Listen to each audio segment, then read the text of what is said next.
When the Night Comes Out presents Jump Scares.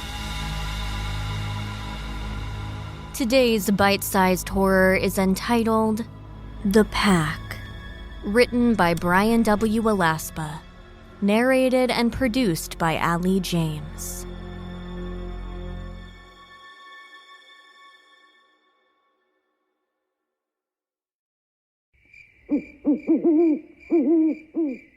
They moved as one.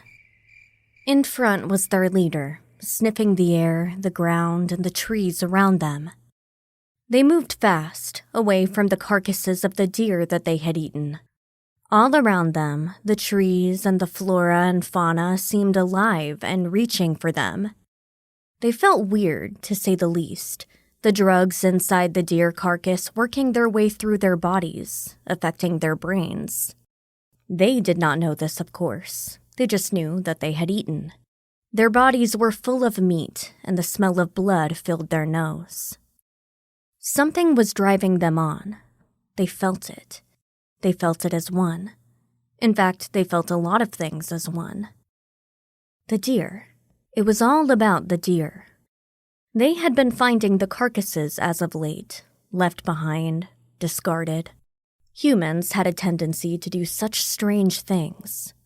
The bodies were thrown so deep into the forests, it was strange. They had been devouring the bodies of the deer for days, and, slowly, the genetic material inside the deer meat had been working on them, working into their brains. They were growing smarter. Again, this was not something that the pack knew. They were coyotes. They were not scientific geniuses. They understood things now. They knew, for example, that there were more humans not far away. They had reached the decision to head that way on their own. They worked together, commands given subtly or mentally. And that was the other thing. They could hear each other's thoughts. Again, what it meant, they did not know. As animals, they did not spend time worrying about why things were. They accepted that it was how things were, and they moved on. They needed food. They needed lots of food. The chemicals in their bodies and brains were making them hungrier. The deeper the hunger got, the more aggressive they got. There had already been a few who had turned on each other. Their stomachs drove them forward. They did not know that the deer had been genetically altered. They did not know that experiments on deer population control had been done in a laboratory somewhere. The carcasses were supposed to be taken to an incinerator and destroyed. Instead, a trucking company, looking to cut corners, had begun dumping them into the forest preserves around the city. The coyotes, however, had already moved closer toward the humans, as the humans had expanded further into their territory.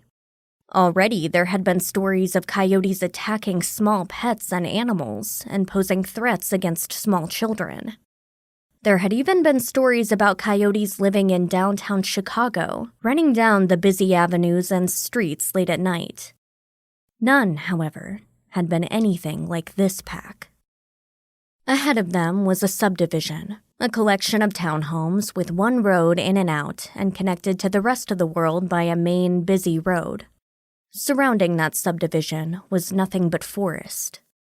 They could smell the humans. Huge.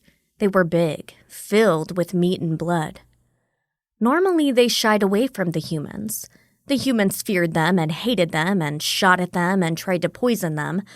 But this pack no longer cared about this kind of thing. Their brains, their thoughts, their desires and needs worked as one. They hungered. They were angry. The chemicals coursed through their bodies. They worked as one entity and one unit. They bore down on the homes. The cold air rippled through their fur, carrying scents on the wind. They hungered.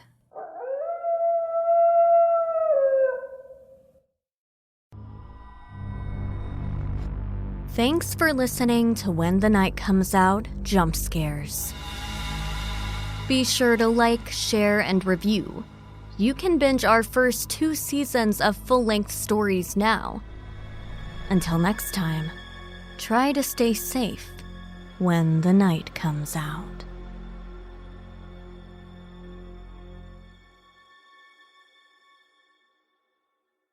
Hey guys, we appreciate your continued support, but we also would like to create a community around When the Night Comes Out. A community of horror fiction fans who support us so we can bring you even more stories, more scares, expand what we offer, and maybe even podcast merch. So be sure to visit patreon.com/whenthenightcomesout and become a supporter.